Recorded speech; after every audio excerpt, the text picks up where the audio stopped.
அலைக்கும் வரஹ்மத்துல்லாஹி வபரகாத்துஹு. 3 நிமிட மதரசாவில் 3வது நாள் இன்று. தொழுகையில் ஓதப்படுபவற்றின் பொருள்.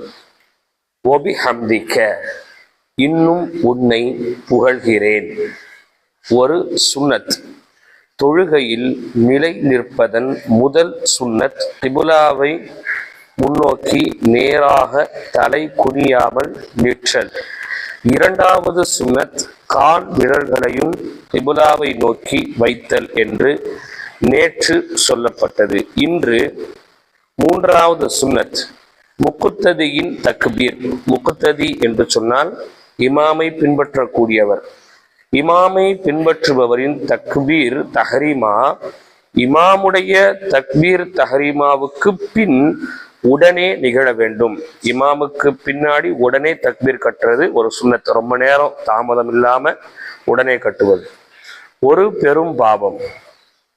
கடுமையான தண்டனைகள் கிடைக்கும் என்று எச்சரிக்கப்பட்டுள்ள பெரும் பாவங்களுள் ஒன்று மோசமான பட்டப்பெயர் வைத்து பிறரை அழைப்பது.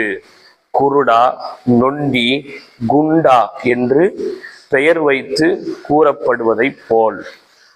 4. பாவத்தின் விளைவுகள்.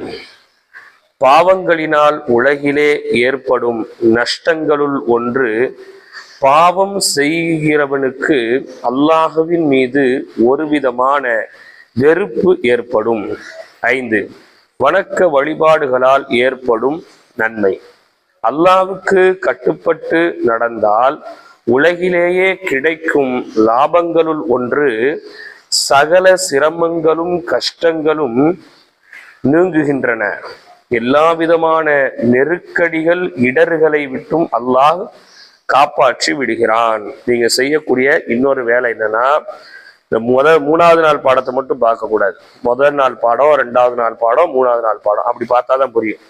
தொழுகையில் நாம் ஓத வேண்டியது சுப்ஹானக அல்லாஹும்ம வ பிஹம்திக வ தபாரக இஸ்முக வ தஆலா ஜத்துக வ லா இலாஹா இல்லா கைருக ஓதுறோமா இல்லையா? அதனுடைய ஒவ்வொரு வார்த்தைகளை தான் இங்க சொல்றோம். அப்ப முதல் நாள் என்ன படிச்சோம், 2வது நாள் என்ன படிச்சோம், 3வது நாள் என்ன படிச்சோம், 4வது நாள் என்ன படிக்கிறோங்கிறத வருஷப்படியா நீங்க ஞாபகம் வச்சாதான் உங்களுக்கு இது ஞாபகத்தில் இருக்கும். சரிங்களா? அது மாதிரி முதல் நாள்ல என்ன சுன்னத்து படிச்சிருக்கிறோம், 2வது நாள்ல என்ன சுன்னத்து படிச்சோம், அது மாதிரி முதல் நாள்ல என்ன ஒரு பெரும் பாவம் படிச்சோம், 2வது நாள்ல என்ன ஒரு பெரும் பாவம் படிச்சோம், 3வது நாள்ல என்ன ஒரு பெரும் பாவம் படிச்சோம். முடிந்த அளவிற்கு இதனுடைய PDF-ஐ நாம் கொடுத்துள்ளோம். இதனை எழுதி வைத்துக் கொள்ளுங்கள். அல்லாஹ் நம் அனைவருக்கும் அருள் புரிவானாக. அஸ்ஸலாமு அலைக்கும் வரஹ்மத்துல்லாஹி.